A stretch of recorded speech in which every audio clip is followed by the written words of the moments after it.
Hello students, मेरा नाम अनिमा तिवारी है। आई होप सब लोग बहुत अच्छे होंगे। आज हम इस लेक्चर में बात करेंगे आरपीएससी असिस्टेंट प्रोफेसर के पीवाईक्यूज जो 2023 में एग्जामिनेशन हुआ था। आरपीएससी असिस्टेंट प्रोफेसर का जो उसमें क्वेश्चंस आए थे, यहाँ पे सबके सब्जेक्ट की बात कर रहे हैं फाइनेंशियल मैनेजमेंट में, उसके पीवाईक्यू हम यहाँ पे सॉल्व करेंगे। ठीक है, दो सब्जेक्ट बहुत इंपॉर्टेंट है किसी भी एग्जामिनेशन के लिए, financial accounting and financial management. ठीक है, ये आपको करना बहुत इंपॉर्टेंट है। ये कर लेंगे दो सब्जेक्ट्स तो आपकी एक स्ट्रॉन्ग पोजीशन होल्ड करके चलेंगे। ठीक है, और ये जो हम क्वेश्चन आज करेंगे वो अपकमिंग एग्जामिनेशन, चाहे कोई भी पीजीटी का एग्जामिनेशन हो, कोई भी असिस्टेंट प्रोफेसर का एग्जामिनेशन हो, या अपकमिंग एग्जाम जो आ रहा है नेट का, यूजीसी नेट का, चाहे वो कॉमर्स मैनेजमेंट, उसके लिए बहुत ज्यादा फायदेमंद करेगा। तो हम स्टार्ट करते हैं अपने एमसीक्यूज। सो हमने एबीसीडी क्लासेस पे न्यू कोर्स लॉन्च किया है। जो भी राजस्थान असिस्टेंट प्रोफेसर का एग्जामिनेशन होगा 2024 और 25 में, उसके लिए हमने एक न्यू कोर्स लॉन्च कर दिया है। इसमें से कि वीडियोस, पीडीएफ्स और एमसीक्यूज प्रोवाइड किए जाएंगे।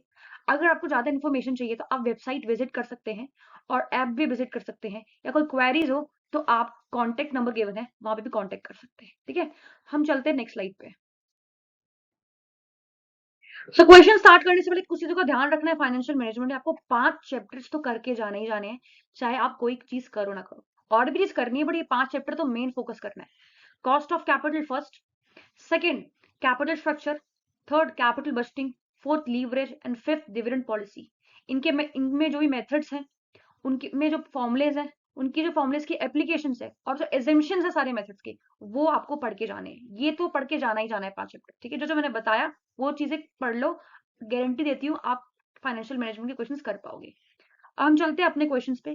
क्वेश्चन नंबर फर्स्ट है, a project require an outlay of 50,000 की आउटफ्लो की बात हो रही है, और जिसपे कि हमने यील्ड एनुअल कैश इनफ्लो कितना 12,500, मतलब इतना आपको इनफ्लो आएगा 7 साल के लिए।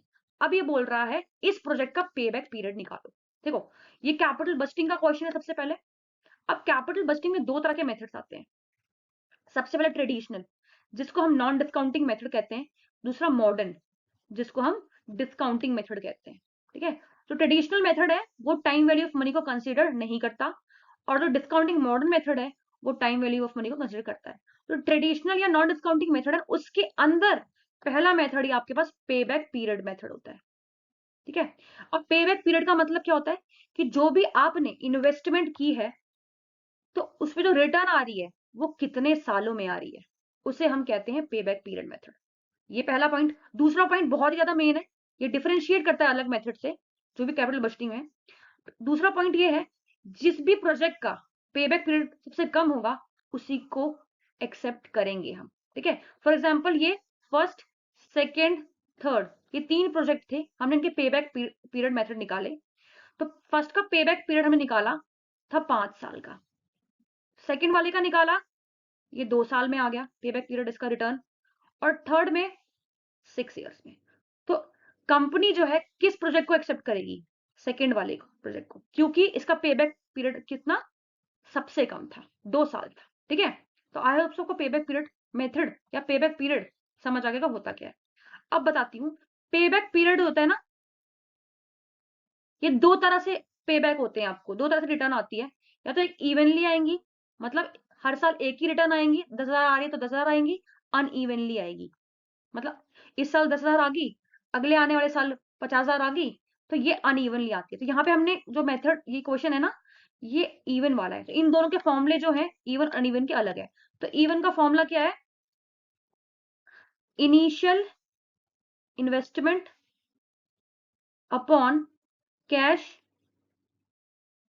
इनफ्लो, ये इसका फॉर्मूला। इससे पेबैक पीरियड मेथड निकल जाएगा इवन का। ठीक है, तो क्या है हमारे पास, इनिशियल इन्वेस्टमेंट कितनी थी, आउटले की बात 50,000। ठीक है, और इनफ्लो कितना हुआ 12,500। ठीक है, अगर मैंने इसको काटा दोनों को तो कितना ईयर आ गया 4। तो पेबैक पीरियड मेथड जो मैंने लगाया था इवन वाला, उसका क्या आंसर आया 4 इयर्स। आई होप सबको समझ आ गया होगा। ठीक है, अब हम चलते हैं नेक्स्ट क्वेश्चन पे। क्वेश्चन नंबर सेकंड है, Which of the following points illustrate the use of hedging or matching approach of financing? सबसे पहले जो वर्किंग कैपिटल चैप्टर है उसमें कुछ अप्रोचेस दिए हैं फाइनेंसिंग के लिए, करंट एसेट को फाइनेंसिंग करने के लिए। तो उसमें से पहला ही अप्रोच जो है वो हेजिंग और मैचिंग का है, दूसरा कंजर्वेटिज्म अप्रोच है, तीसरा एग्रेसिव है अप्रोच, और चौथा trade off and balancing approach. तो हम बात करेंगे हेजिंग एंड मैचिंग अप्रोच की। तो ये जो अप्रोचेस है ये बताती हैं कि कौन कौन से सोर्स का हम यूज करके, सोर्स कितने होते हैं, long term source and short term source, ठीक है, long term and short term source, हम करंट असेट को फाइनेंस करेंगे, ठीक है। तो करंट असेट भी कितने टाइप की होती है, परमानेंट, इसको फिक्स कहते हैं, एक टेम्पररी, ठीक है। तो कौन कौन से सोर्स, या लॉन्ग टर्म सोर्स या शॉर्ट टर्म सोर्स का यूज करके हम अपने जो वर्किंग कैपिटल में करंट असेट होती है उसको हम फाइनेंस करेंगे, वो डिसीजन अब लेते हैं, उसी को हम कहते हैं अप्रोचेस ऑफ वर्किंग कैपिटल। और हम यहाँ पे किसकी बात कर रहे हैं, हेजिंग और मैचिंग अप्रोचेस की। तो हेजिंग और मैचिंग अप्रोचेस ये बोलती है जो फर्म है, एक देखो मैं बना देती हूँ, ये देखो, ठीक है, जो फर्म है वो लॉन्ग टर्म सोर्स को फंड करेगी, ठीक है, परमानेंट करंट असेट को खरीदने में, ठीक है, दूसरा, और ये शॉर्ट टर्म फंड का यूज करेगी या सोर्स का यूज करेगी टेम्पररी करंट असेट का खरीदने में, ठीक है। तो ये कहती है, तो हम देखते हैं क्वेश्चन में, the firm uses more of the short funds for financing both current and fix asset, नहीं ये नहीं होता। The firm finances is fix asset and part of the temporary current asset with long term financing, नहीं होता ये भी। Firm uses long term fund for the financing fixed asset, yes, long term funds वो fixed asset के लिए या permanent current asset के लिए यूज करती है, उसी को हम हेजिंग और मैचिंग अप्रोच कहते हैं। और इसमें अगर सेकंड ऐड कर दूं, शॉर्ट टर्म फंड जब वो फाइनेंस करने के लिए टेम्पररी असेट को और टेम्पररी करंट असेट को यूज करती है, उसी को हम हेजिंग और मैचिंग अप्रोच कहते हैं। आई होप सबको समझ आ गया हो। हम चलते हैं नेक्स्ट क्वेश्चन पे। क्वेश्चन नंबर थर्ड है इक्विटी शेयर के बारे में, ठीक है। विच of the following is not a characteristics of equity share, ये तो बहुत ही कॉमन क्वेश्चन है। सबसे पहला बात करते हैं, it can be converted into the preferential share, ठीक है। कभी भी इक्विटी शेयर को प्रेफरेंशियल शेयर में कन्वर्ट नहीं कर सकते, क्योंकि इक्विटी शेयर रिप्रेजेंट करती है ओनरशिप को और वोटिंग राइट्स को, और इसका प्रेफरेंशियल राइट इसको मिलता नहीं है। इसको जो पैसे हैं वो बाद में अगर बचेंगे तो मिलेंगे, वरना तो नहीं मिलेंगे। तो इसीलिए प्रेफरेंशियल शेयर्स में कन्वर्ट नहीं कर सकते इसको, इक्विटी शेयर को, ठीक है। तो ये तो कैरेक्टरिस्टिक्स नहीं है, तो इसका मतलब इसका आंसर क्या होगा, first. It is a risk capital, risk capital क्यों है, पैसे मिल भी सकते हैं लास्ट में, नहीं भी मिल सकते, अगर बचेंगे तो मिलेंगे, इसलिए ठीक है, ये तो सही है। It has no preferential right to dividend, yes, इसमें कोई भी फिक्स डिविडेंड नहीं पे करते इक्विटी शेयर में, तो ये भी सही है। लेकिन प्रेफरेंशियल शेयर में पे करते हैं, ठीक है। इट हैज वोटिंग राइट, ये भी सही है। तो ये तीनों जो है इसके कैरेक्टरिस्टिक्स हैं, बट ये नहीं है, क्योंकि ये प्रेफरेंशियल में इक्विटी शेयर कभी कन्वर्ट नहीं हो सकता, ठीक है। आई होप सबको समझ आ गया होगा। क्वेश्चन नंबर 4 है, व्हेन इक्विटी शेयर कैपिटल, ये लेस देन का साइन है, less than the debt plus preferential share capital, इन दोनों को डेट इंस्ट्रूमेंट कहेंगे, then it will be known as, देखो, एक एक चीज होती है, टर्म होती है ट्रेडिंग ऑन इक्विटी, ठीक है। अब ट्रेडिंग ऑन इक्विटी के ही ये दो पार्ट्स हैं, trading on thin equity, trading on thick equity, ठीक है। अब ट्रेडिंग ऑन इक्विटी क्या होता है कि जब भी आप अपने डेट इंस्ट्रूमेंट को, मैंने बताया ना डेट इंस्ट्रूमेंट क्या है, ये दो, डेट या प्रेफरेंशियल कैपिटल, डिबेंचर्स, बॉन्ड, जो भी है, उसको आप इंक्रीज करते हो, किस लिए, अच्छी रिटर्न्स को जनरेट करने के लिए, ठीक है, उसे हम कहते हैं ट्रेडिंग ऑन इक्विटी। जब आपने डेट इंस्ट्रूमेंट को इंक्रीज करोगे, ठीक है, तो आपके पास फंड्स आए, अब जब फंड आएगा तो आप उसको फंडिंग करोगे किस चीज में, आप इन्वेस्ट करोगे न्यू चीजों में, नए प्रोजेक्ट्स में, आप नए नए असेट खरीदोगे। तो जब नए नए असेट खरीदोगे, नए नए प्रोजेक्ट में इन्वेस्टमेंट करोगे, तो आपके पास रिटर्न अच्छे आने के चांसेस भी होंगे। तो मेन इसका पर्पज होता है कि रिटर्न आपको अच्छे चाहिए, इसलिए आप डेट इंस्ट्रूमेंट का इंक्रीज कर देते हो यूज, ठीक है। और दूसरी पॉइंट इसमें याद रखना, ये आप ट्रेडिंग ऑन इक्विटी तभी यूज करते हो जब आप, फॉर एग्जांपल, आपने किसी प्रोजेक्ट में इन्वेस्टमेंट किया, तो उसकी जो रिटर्न है ना, वो हमेशा जितना उससे इंटरेस्ट पे कर रहे हो ना, ज्यादा होनी चाहिए। रिटर्न जो है इंटरेस्ट से ज्यादा होगी तभी आप ट्रेडिंग ऑन इक्विटी जो प्रैक्टिस है उसको यूज करोगे। इसके दो पार्ट है, trading on thin equity, trading on thin equity. अब थिन इक्विटी में क्या होता है, जब भी आपके पास इक्विटी शेयर कैपिटल कम होते हैं डेट इंस्ट्रूमेंट से, डेट या प्रेफरेंशियल शेयर कैपिटल दिए, तब उसे कहते हैं हम थिन इक्विटी। इसका आंसर क्या होगा, ट्रेडिंग ऑन थिन इक्विटी। और थिक इक्विटी क्या होगा, जब आपके इक्विटी शेयर कैपिटल ज्यादा होंगे डेट इंस्ट्रूमेंट से, तो उसे हम कहेंगे थिक इक्विटी। तो यहाँ पे किसकी बात की गई है, थिन इक्विटी के। ठीक है, आई होप सबको समझ आ गया होगा। चलते हैं नेक्स्ट स्लाइड पे। क्वेश्चन नंबर 5 है, match the list 1 with list 2 and select the correct answer by using the code given below. ठीक है, तो यहाँ पे लीजिंग की बात की गई है, लीज फाइनेंसिंग की बात की गई है। ठीक है, लीज फाइनेंसिंग क्या होती है, फॉर एग्जांपल एक पर्सन ए है, एक पर्सन बी है। एक पर्सन ने अपने असेट को बी पर्सन को दिया यूज करने के लिए, और बी पर्सन ने ए पर्सन को उसके बदले में उसकी पेमेंट कर दी। तो इसी को कहते हैं लीज फाइनेंसिंग। ठीक है, अब यार लीज फाइनेंसिंग के कुछ टाइप्स होते हैं वो गिवन है। तो यहाँ पे 4 टाइप्स गिवन है, operating lease, financial lease, sales and lease back, leverage lease. इनको मैच करना है। यहाँ पे इसके कुछ अजम्पशंस दिए हैं कह सकते हैं आप, यहाँ पे कुछ इसके कैरेक्टरिस्टिक्स दिए हैं कह सकते हैं। ठीक है, ऑपरेटिंग लीज क्या होती है, जो कि शॉर्ट टर्म इन नेचर होती है, जिसको हम कैंसिल कर सकते हैं। ठीक है, और जो कि डायरेक्ट नहीं होती है। इसका मतलब है जो हम लीज देते हैं वो कुछ शॉर्ट टाइम पीरियड ऑफ के लीज देते हैं। ठीक है, जब वो टाइम पीरियड खत्म हो जाता है तो उसको असेट को वापस कर देते हैं। ठीक है, तो उसे कहते हैं ऑपरेटिंग लीज। तो ऑपरेटिंग लीज मैंने क्या बोला है, शॉर्ट टर्म इन नेचर होनी चाहिए। तो शॉर्ट टर्म इन नेचर मतलब कि ए का थर्ड, तो दोनों में थर्ड आ रहा है, तो इस ये वाला ऑप्शन लेके चलते हैं। Next is financial lease. Financial lease अब ये डायरेक्ट नेचर की होती है, बिल्कुल ऑपरेटिंग लीज का उल्टा है। फाइनेंशियल लीज का होता है डायरेक्ट इन नेचर होती है। दूसरा ये लॉन्ग टर्म होती है। इसका मतलब अगर आपने कोई भी असेट दिया है तो जब तक उस असेट की लाइफ रहेगी तब तक आप इसको यूज कर सकते हो, इनफाइनाइट टाइम के लिए। तो उसे हम कहते हैं फाइनेंशियल लीज। ठीक है, तो ये क्या है, एक तरह की डायरेक्ट लीज है। तो इसका आंसर क्या होगा, बी का फर्स्ट। अब यहाँ बी का सेकंड था तो ये कट गया, तो ऑप्शन में हमारे पास क्या आएगा, ऑप्शन नंबर 4। बी का क्या है, फर्स्ट आया। थर्ड क्या है, हमको आंसर पता लग गया यहाँ पे, लेकिन आगे पढ़ लेते हैं। Sales and lease back.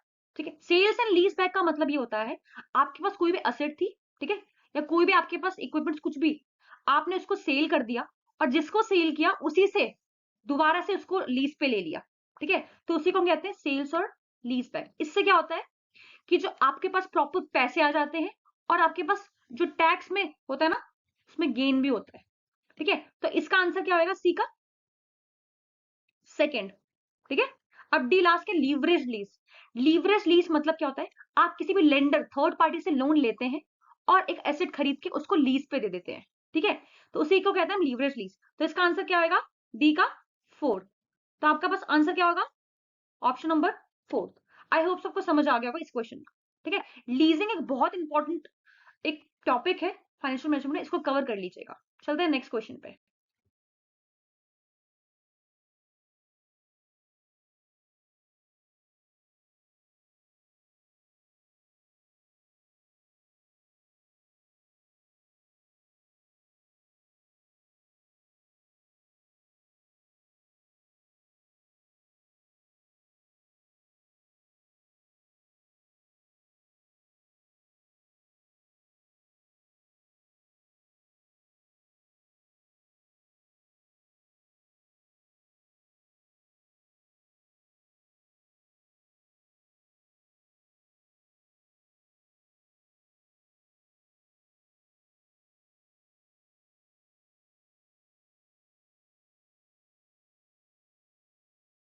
Question number 6 है, according to the bird in hand theory investor prefer, first of all dividend policy जो हम पढ़ते हैं, डिविडेंड डिसीजन जो एक चैप्टर है फाइनेंशियल मैनेजमेंट के अंदर, उसके अंदर ना बहुत सारी थ्योरीज है।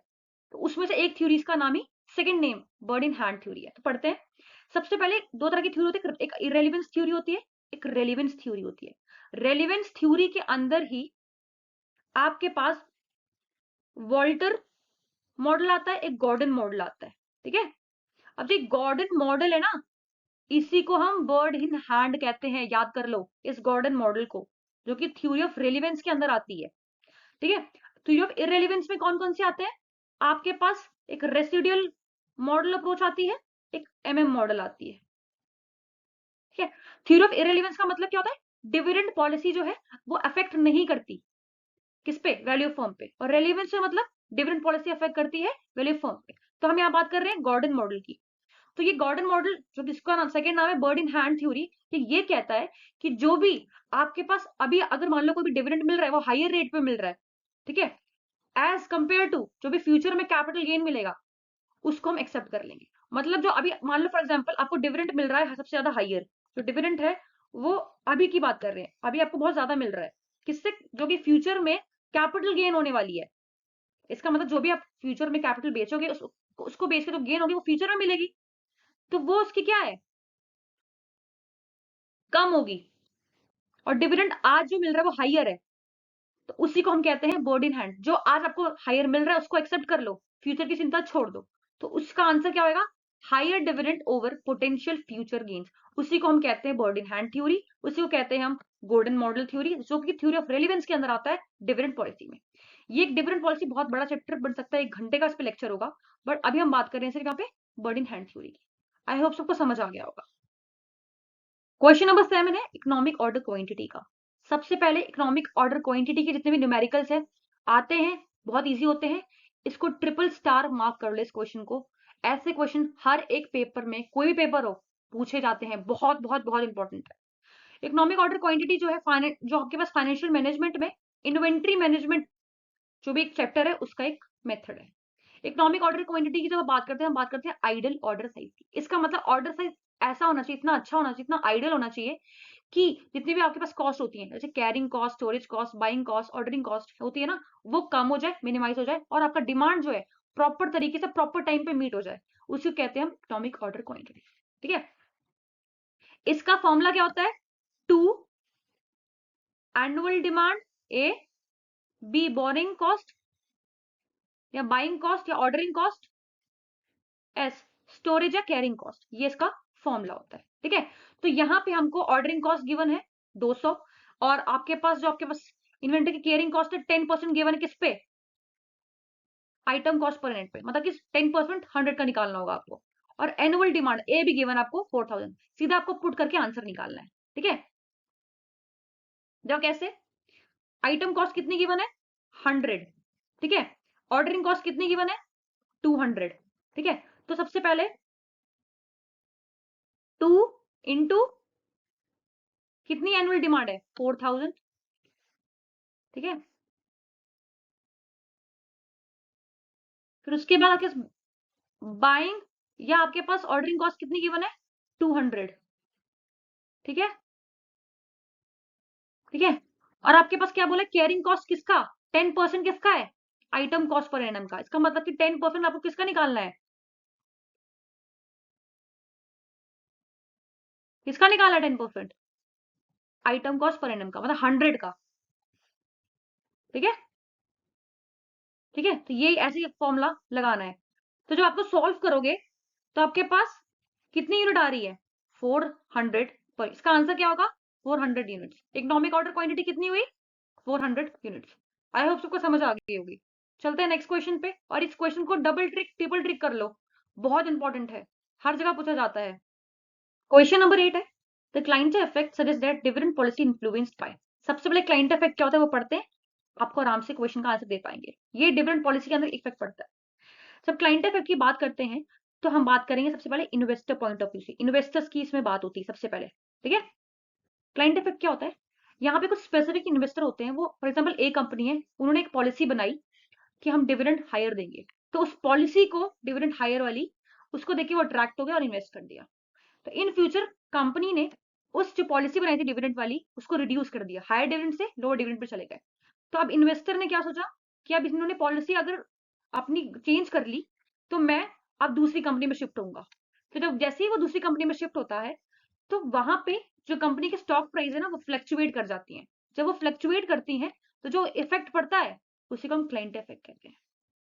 समझ आ गया, हम ऑप्शन की तरफ चलते हैं। फर्स्ट है the regulatory requirement set by the government, government का कोई लेना देना नहीं, एक ऑप्शन है ही नहीं। किस और कंपनीज प्रॉफिटेबिलिटी रेवेन्यू जनरेशन, नहीं, उससे भी लेना देना नहीं है। The preferences and tax status of the companies investors. Yes, client से इफेक्ट कंपनी के इन्वेस्टर्स के प्रेफरेंसेस और टैक्स स्टेटस से इन्फ्लुएंस्ड करती है। तो इसका आंसर क्या होता? थर्ड। ठीक है, आई होप आपको समझ आ गया होगा कि क्लाइंट इफेक्ट होता क्या है, बहुत इंपॉर्टेंट है। चलते हैं नेक्स्ट क्वेश्चन पे। क्वेश्चन नंबर 9 है use of borrowed fund. Borrowed fund मतलब कि हमने पीछे की बात की है क्वेश्चन में, बोरोड फंड की बात हो रही है, इसका मतलब डेट इंस्ट्रूमेंट की बात हो रही है। डेट इंस्ट्रूमेंट में किसकी बात की थी हमने? जितने भी डेट थे, प्रेफरेंशियल कैपिटल, डिबेंचर्स, बॉन्ड, है ना, उनकी बात करते हुए डेट इंस्ट्रूमेंट की बात कर रहे हैं। तो borrowed fund in expectation of higher returns to equity share holder, such practice is called, मैंने पीछे ही प्रीवियस स्लाइड में ट्रेडिंग ऑन इक्विटी की बात की थी कि आपने डेट इंस्ट्रूमेंट को बढ़ाते हैं ताकि आप हायर रिटर्न ले सकें। तो इसका आंसर क्या होगा? डायरेक्टली यहाँ पे क्वेश्चन का आंसर ट्रेडिंग ऑन इक्विटी होगा। ठीक है, क्या बोलता है ये? Using borrowed fund to increase the return for equity share holders by leveraging the cost of debt. ठीक है, आई होप सबको क्वेश्चन भी समझ आ गया होगा। चलते हैं नेक्स्ट स्लाइड पे। देखो क्वेश्चन रिपीट हो रहे हैं। ट्रेडिंग ऑन इक्विटी पढ़ लो, बहुत इंपॉर्टेंट है ये भी। थीन और थिक इक्विटी क्या होती है वही मैंने आपको प्रीवियस स्लाइड में बता दिया है। चलते हैं नेक्स्ट क्वेश्चन पे। क्वेश्चन नंबर 10 है in deciding acceptable financing strategy for the working capital management is confronted with. देखो, ये वर्किंग कैपिटल में जो हम डिसीजन की बात की थी ना, पीछे मैंने प्रीवियस स्लाइड में पढ़ाया है, हेजिंग और बैलेंसिंग डिसीजन थी, एग्रेसिव डिसीजन थी, कंजर्वेटिव डिसीजन थी, ट्रेड ऑफ डिसीजन थी ना। तो उस डिसीजन को जब हम लेते हैं ना, तो उसमें हम बात करते हैं रिस्क की और प्रॉफिटेबिलिटी की। और हम ये भी कह सकते हैं कि पूरे फाइनेंशियल मैनेजमेंट चैप्टर में जितने भी उसके चैप्टर्स हैं, सब्जेक्ट हैं, कोई भी, तो उसमें हम रिस्क और लिक्विडिटी, प्रॉफिटेबिलिटी, इन सब चीजों की बात करते हैं। ठीक है, तो यहाँ पे क्या बोल रहा है कि एक एक्सेप्टेबल फाइनेंशियल स्ट्रेटेजी कौन सी होती है वर्किंग कैपिटल को फाइनेंस करने के लिए? तो ये बोल रहा है जब जो शॉर्ट टर्म फाइनेंस का रिस्क होगा ना, उसको बैलेंस करोगे आप profitability of long term finance से, तब वो एक्सेप्टेबल स्ट्रेटेजी मानी जाती है वर्किंग कैपिटल को। ठीक है, तो इसका आंसर क्या होना चाहिए? A trade off between the risk of what? Small finance to the profitability of long term finance, उसी को हम कहते हैं एक्सेप्टेबल फाइनेंशियल स्ट्रेटजी। ठीक है, देखो इसका answer, management balance the risk of short term financing with the profitability of long term financing while deciding the working capital strategy. ठीक है, क्यों बोला गया रिस्क और प्रॉफिटेबिलिटी? क्योंकि अगर कहीं पे भी रिस्क होगा ज्यादा, तो वहां पे चांसेस होते हैं प्रॉफिटेबिलिटी होने के ज्यादा। और यहाँ पे क्या होगा, जब प्रॉफिट रिस्क ज्यादा होगा तो लिक्विडिटी कम हो जाएगी। ये एक तरह का, जब हम फाइनेंसिंग डिसीजन पढ़ेंगे ना, किसमें? वर्किंग कैपिटल मेथड से, तो उसमें ये पूरा एक कॉन्सेप्ट है समझने वाला, लिक्विडिटी, प्रॉफिटेबिलिटी और रिस्क वाला, तब समझेंगे। ठीक है, आई होप क्वेश्चन समझ आ गया होगा। क्वेश्चन नंबर 11 है under the Walter model of dividend what should be the optimum dividend pay out ratio, मतलब डीपी रेशियो पूछी है, जहां पे जो आपके पास R rate on investment given है और कॉस्ट ऑफ इक्विटी गिवन है। मतलब रेट ऑन इन्वेस्टमेंट जो है वो ज्यादा है कॉस्ट ऑफ इक्विटी से, तो बोल रहा है यहाँ पे डीपी रेशियो क्या होनी चाहिए। तो ये पूछ रहा है यहाँ पे डीपी रेशियो क्या होनी चाहिए।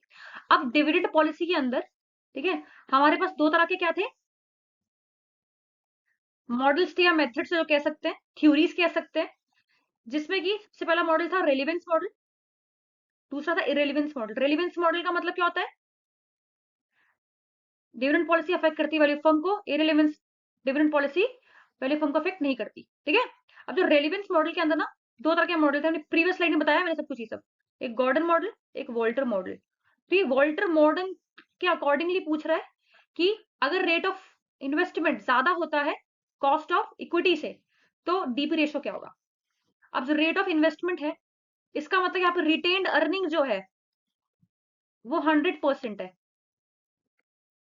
अगर रेट ऑफ इन्वेस्टमेंट ज्यादा है तो, और आपके कॉस्ट ऑफ इक्विटी कम है, इसका मतलब डीपी रेशियो क्या होती है इस केसेस में? 0 होती है। तो यहाँ पे डीपी रेशियो क्या होगी? 0। इसका आंसर क्या होगा? 0। और ये चीज क्या शो करता है? जब rate of return, rate of investment कम होता है कॉस्ट ऑफ इक्विटी, तो ये शो करता है कि आपके पास सिचुएशन ग्रोथ की है, क्योंकि रिटेन ज्यादा कर रहे हो। ठीक है, और डीपी रेशियो कितनी है? 0 है। ठीक है, तो 3 सिचुएशन होती है वैसे इसमें। एक फर्स्ट सिचुएशन ये होगी जब रेट ऑफ रिटर्न ज्यादा होता है कॉस्ट ऑफ इक्विटी से। दूसरी सिचुएशन होती है ये ग्रोथ की फर्म है। दूसरी सिचुएशन क्या होती है जब रेट ऑफ इन्वेस्टमेंट कम होता है कॉस्ट ऑफ इक्विटी से। इसमें क्या होता है, आपके पास जो भी डीपी रेशो होती है उल्टा हो जाएगा। डीपी रेशो क्या होती है, 100% होगी, और रिटेन्ड अर्निंग जो होती है वो 0 हो जाती है। ठीक है, तो ये सेकंड सिचुएशन है। थर्ड क्या होती है, जब आर इक्वल्स टू के होगा। इसका मतलब rate of investment cost of equity equal है, इसका मतलब डीपी रेशो भी 50% होगी और आपके पास रिटेन्ड अर्निंग भी 50% होगी। तो ये न्यूट्रल फॉर्म को डिफाइन करती है। तो ये 3 केस है, मोर देन, लेस देन और इक्वल्स टू वाला। ठीक है, आई होप सो आपको इसका क्वेश्चन का आंसर समझ आया होगा, और ये जो मैंने समझाया है 3 चीजें, 3 सिचुएशन वो भी समझ आई होंगी। चलते हैं नेक्स्ट स्लाइड पे। Question number 12, dash is a project whose cash flow not affected by accepting rejection of other projects। ठीक है, हमने कैपिटल बजटिंग में बात की थी बहुत सारे प्रोजेक्ट्स की, dependent projects, independent projects, mutually exclusive projects, new projects, existing project, बहुत सारे प्रोजेक्ट्स की बात की थी। ठीक है, तो यहाँ पे ऑप्शन में क्या गिवन है, low cost projects, risk free projects, mutually exclusive projects और इंडिपेंडेंट प्रोजेक्ट्स। तो कौन से ऐसे प्रोजेक्ट है जो कि अफेक्ट नहीं होता जिसका कैश फ्लो जब हम किसी अदर प्रोजेक्ट को एक्सेप्ट या रिजेक्ट कर रहे हो, उसे हम कहते हैं इंडिपेंडेंट प्रोजेक्ट। क्योंकि ये इसका जो इवेल्युएशन होता है खुद इसके ओन मेरिट्स पे होता है, इसका किसी और प्रोजेक्ट से लेना देना नहीं होता, इसीलिए हम इसको कहते हैं independent project. For example, A project है, बी प्रोजेक्ट है और सी प्रोजेक्ट है। तो इसमें से जो, फॉर एग्जाम्पल, ये 2 प्रोजेक्ट मुझे बहुत अच्छा लगा, तो हम इसमें से ये 2 प्रोजेक्ट एक्सेप्ट कर लेंगे। ठीक है, तो इंडिपेंडेंटली एक्सेप्ट किया है, इसके बेसिस पे एक्सेप्ट नहीं किया है, इसके खुद के ओन मेरिट्स पे इन प्रोजेक्ट्स को जब हम क्या करते हैं, एक्सेप्ट करते हैं, तो उसी को हम इंडिपेंडेंट प्रोजेक्ट्स कहते हैं। ठीक है, आई होप सबको समझ आ गया। चलता है नेक्स्ट स्लाइड पे। क्वेश्चन नंबर 30 है, long term solvency is indicated by which ratio. हमने रेशियो एनालिसिस किया है। ठीक है, इसमें मेनली 4 तरह की रेशियोज होती हैं मेनली। सबसे पहले आपके पास लिक्विडिटी रेशियो, ठीक है, पहला। दूसरा आपके पास सॉल्वेंसी रेशियो, तीसरा आपके पास एक्टिविटी रेशियो, चौथा आपके पास प्रॉफिटेबिलिटी रेशियो। अब जो ये लिक्विडिटी रेशियो है ना, ये बताता है शॉर्ट टर्म सॉल्वेंसी के बारे में, और ये जो सॉल्वेंसी रेशियो है ये हमको बताता है लॉन्ग टर्म सॉल्वेंसी के बारे में। इसका मतलब कंपनी की ऑब्लिगेशन लॉन्ग टर्म जितनी भी लाइबिलिटी है उसको पे करने के लिए है कि नहीं है, इसकी कैपेबिलिटी को जब नापते हैं उसे हम कहते हैं solvency ratio, long term solvency ratio. ठीक है, तो इसका आंसर क्या होगा, डेट इक्विटी रेशियो। क्यों, क्योंकि इसके अंदर और 4 रेशियोज आ जाती है, debt equity ratio, total asset ratio, interest coverage ratio and propriety ratio. ठीक है, आई होप सो उसका आपको आंसर समझ आ जाएगा इस क्वेश्चन को समझने के बाद। हम चलते हैं नेक्स्ट स्लाइड पे। क्वेश्चन नंबर 14 है, सबसे पहले इसमें निकालना है cost of preferential share capital. इसका मतलब ये कॉस्ट ऑफ कैपिटल का न्यूमेरिकल है, जो कि मैंने आपको फर्स्ट स्लाइड में बताया था कि आपको करना है ये चैप्टर। ठीक है, प्रेफरेंशियल शेयर कैपिटल के बारे में बात की गई है, और उसमें से भी इररिडीमेबल प्रेफरेंशियल शेयर कैपिटल की बात की गई हुई है। तो कंपनी इशू 10% इन इररिडीमेबल प्रेफरेंशियल शेयर्स, और उसका फेस वैल्यू कितना था, 100 रुपए, और इशू प्राइस कितना है, 105। अब निकालना है आपको cost of preferential share capital. अब प्रेफरेंशियल शेयर कैपिटल जो है इररिडीमेबल भी होती है और रिडीमेबल भी होती है। इररिडीमेबल जो है उसका हमको फॉर्मूला है, जितना भी आपके पास डिविडेंड होगा अपॉन नेट प्रोसीड,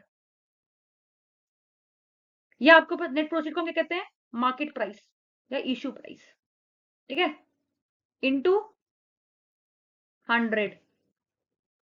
ठीक है, तो आपको डिविडेंड कितना गिवन है, 10%। तो हम किस पे निकालते हैं, फेस वैल्यू पे। तो 10% 100 का कितना निकलेगा, 10 रुपए। तो 10 रुपए आ गया, डिविडेंड कितना आ गया, 10 रुपए, 10% 100, का, ठीक है। इशू प्राइस डायरेक्टली अवेलेबल है 105। अब इसको इंटू 100 कर देंगे तो हमारा आंसर क्या आ जाएगा 9.52%, ठीक है। तो ऐसे ही निकलता है आपका cost of preference share capital किसका, इररिडेमेबल प्रेफरेंस शेयर का। ये था फॉर्मूला, ठीक है। ये देखो एनुअल डिविडेंड नेट प्रोसीड 10 कैसे आया मैंने बता दिया, 100 का 10%, 105 इशू प्राइस ऑलरेडी गिवन था, आपका आंसर निकल गया। ये क्वेश्चंस बहुत रिपीटेड है, बहुत आते हैं, ठीक है। चलते हैं नेक्स्ट क्वेश्चन पे। क्वेश्चन नंबर 15 है, the following statement are provided. Statement given है, इसमें बताना है ट्रू एंड फॉल्स कौन सी। देखो एनआई अप्रोच और ट्रेडिशनल अप्रोच की बात की गई है, इसका मतलब कैपिटल स्ट्रक्चर की बात की है। कैपिटल स्ट्रक्चर क्या बोलता है, एक ही चीज बोलता है कि वैल्यू ऑफ फर्म को आपको मैक्सिमाइज करना है। वो कैसे मैक्सिमाइज होगी, जब आपकी कॉस्ट कम होगी और प्रॉफिटेबिलिटी ज्यादा हो जाएगी तो आपके पास वैल्यू ऑफ फर्म बढ़ जाएगी। ये कॉन्सेप्ट तीनों याद रखना, अभी यूज करूंगी, ठीक है। कॉस्ट कम होती है, प्रॉफिटेबिलिटी बढ़ेगी तो आपकी वैल्यू फर्म बढ़ेगी, उससे कैपिटल स्ट्रक्चर अच्छा होगा, ठीक है। अब इसमें कैपिटल स्ट्रक्चर के अंदर ही हमारे पास 4 तरह की थ्योरी कह सकते हैं, मेथड्स कह सकते हैं आते हैं, ठीक है। सबसे पहले तो यही आ गया नेट इनकम एनआई अप्रोचेस, दूसरा नेट ऑपरेटिंग इनकम अप्रोचेस, तीसरा ट्रेडिशनल अप्रोचेस, चौथा है एमएम मोदीगिलानी मॉडल अप्रोचेस। हम यहाँ किसकी बात करेंगे, एनआई अप्रोचेस की, नेट इनकम अप्रोचेस की और ट्रेडिशनल अप्रोचेस की, ठीक है। अब एनआई इनकम क्या बोलता है,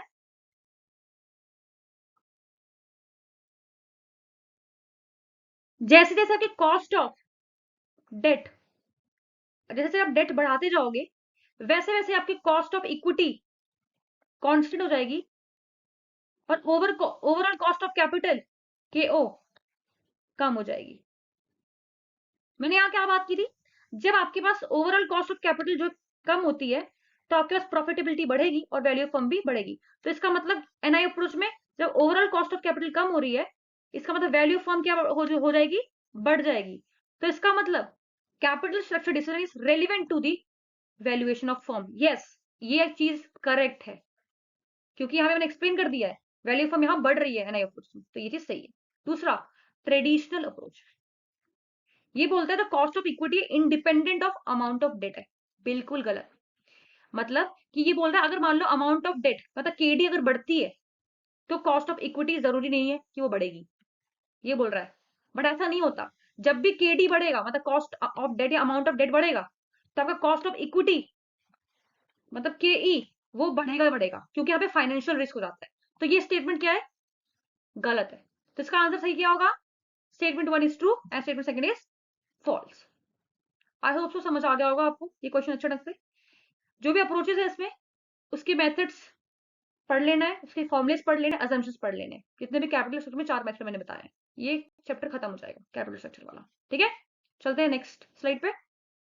क्वेश्चन नंबर 16 है, यहाँ पे गिवन है operating fix cost, sales given है एंड पीवी रेशियो गिवन है और आपको ऑपरेटिंग लीवरेज निकालना है। हमने चैप्टर पढ़ा है लीवरेज, जिसमें कि 3 तरह के लीवरेजेस होते हैं, ऑपरेटिंग लीवरेज, ठीक है, financial leverage and combined leverage. हम बात करेंगे यहाँ पे ऑपरेटिंग लीवरेज। इसका फॉर्मूला मैं थोड़ा सा लिख देती हूँ, समझ आ जाएगा। सबसे पहले सेल्स होती है, जब सेल्स में से वेरिएबल कॉस्ट माइनस करते हो ना, आपके पास कॉन्ट्रीब्यूशन निकल के आती है। अब इसमें से अगर आप फिक्स कॉस्ट माइनस करोगे ना, आपके पास ईबीआईटी आ जाएगा, ठीक है, earning before interest and taxes. इस ईबीआईटी को ही हम ऑपरेटिंग फिक्स कॉस्ट कहते हैं, ठीक है। तो ऑपरेटिंग लीवरेज इन्हीं का यूज करके निकलते हैं। तो ऑपरेटिंग लीवरेज का फॉर्मूला क्या होता है, जब हम कंट्रीब्यूशन को डिवाइड करते हैं ईबीआईटी से तो हमारे पास ऑपरेटिंग लीवरेज निकलती है। देखो कैसे, मैंने यही बोला ऑपरेटिंग लीवरेज कैसे निकलती है, जब कंट्रीब्यूशन को हम ईबीआईटी, मैंने क्या बोला, ईबीआईटी क्या है, ऑपरेटिंग फिक्स कॉस्ट से डिवाइड करेंगे तो यहाँ पे कंट्रीब्यूशन निकल जाएगी, सॉरी ऑपरेटिंग लीवरेज निकल जाएगी, ठीक है। तो सबसे पहले हमें कंट्रीब्यूशन तो गिवन है नहीं, बट अब ऑपरेटिंग फिक्स कॉस्ट गिवन है। कितनी गिवन है 20,000, तो 20,000 मैंने यहाँ पे लगा दिया। अब मुझे क्या निकाला है, कंट्रीब्यूशन। कंट्रीब्यूशन का फॉर्मूला यहाँ पे क्या था, सेल्स माइनस वेरिएबल कॉस्ट। अब यहाँ पे सेल्स तो है बट वेरिएबल कॉस्ट है नहीं, तो ये फॉर्मूला तो इसमें अप्लाई होगा नहीं। एक फॉर्मूला और होता है सेल्स इंटू पीवी रेशियो, क्योंकि पीवी रेशियो भी गिवन है ना, ये भी ये सेकंड फॉर्मूला होता है कंट्रीब्यूशन का। तो आपको सेल्स कितनी गिवन थी, 1 लाख, और 40% आपका पीवी रेशियो गिवन था, तो इससे क्या हो गया, 40,000 आ गया। ठीक है, अब इस 40,000 को मैंने यहाँ पुट किया, तो यहाँ पे आंसर क्या आ गया, 2। ऑपरेटिंग लीवरेज क्या आ गया, 2। आई होप सो कोई क्वेश्चन अच्छे ढंग से समझ आ गया होगा कि ऑपरेटिंग लीवरेज निकालते कैसे। ठीक है, जो ये कंट्रीब्यूशन है ना, इसके मेनली दो फॉर्मूले होते हैं, एक जो ये होता है ये, और ये एक ये। ठीक है, क्योंकि इसमें यहाँ पे आपको वेरिएबल कॉस्ट गिवन नहीं थी, तो पीवी रेशियो गिवन थी, इसलिए हमने ये वाला फॉर्मूला लगाया। ठीक है, अब हम चलते हैं नेक्स्ट स्लाइड पे। Question number 17, permanent working capital.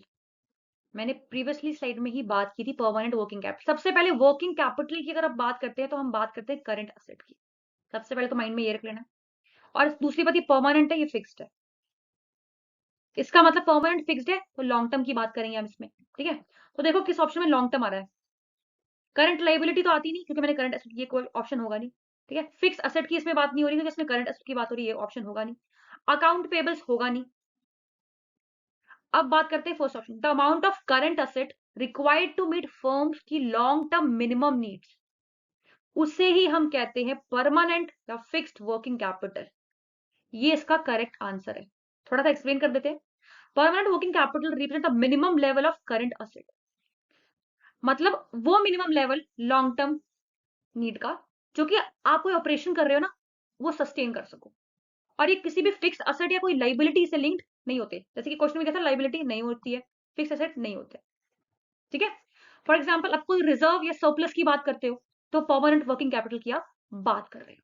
ठीक है, आई होप आपको क्वेश्चन भी समझ आ गया होगा। चलते हैं नेक्स्ट स्लाइड पे। क्वेश्चन नंबर 18 है, बहुत इंटरेस्टिंग है ये भी। When the net present value of an investment is positive then internal rate of return will be. देखो, अब जो नेट प्रेजेंट वैल्यू है और इंटरनल रेट ऑफ रिटर्न है, ये सारे कैपिटल बजटिंग के मेथड्स है। तो नेट प्रेजेंट वैल्यू और इंटरनल रेट ऑफ रिटर्न है ना, ये आपके पास जो डिस्काउंटिंग मेथड मैंने बताए थे ना फर्स्ट स्लाइड में, उसके अंदर आते हैं दोनों। ठीक है, ये दोनों डिस्काउंटिंग मेथड है जो कि टाइम वैल्यू ऑफ मनी इस पे इफेक्ट करती है। ठीक है, अब ये बोल रहा है अगर नेट प्रेजेंट वैल्यू पॉजिटिव होती, कब होगी नेट प्रेजेंट वैल्यू पॉजिटिव, जब आपके पास कैश इनफ्लो ज्यादा होगा, किससे, कैश आउटफ्लो से, तब आपके पास क्या होगी, नेट प्रेजेंट वैल्यू पॉजिटिव होगी। और इंटरनल रेट ऑफ रिटर्न पे क्या इफेक्ट पड़ेगा, तो जो इंटरनल रेट ऑफ रिटर्न है, इसका मतलब तो अगर मान लो रिटर्न भी हमारे पास क्या होगी, ज्यादा होगी, किससे, कॉस्ट ऑफ कैपिटल से। ठीक है, अगर मान लो एनपीवी में करंट कैश इनफ्लो ज्यादा होता है कैश आउटफ्लो से, तो एनपीवी पॉजिटिव होती है।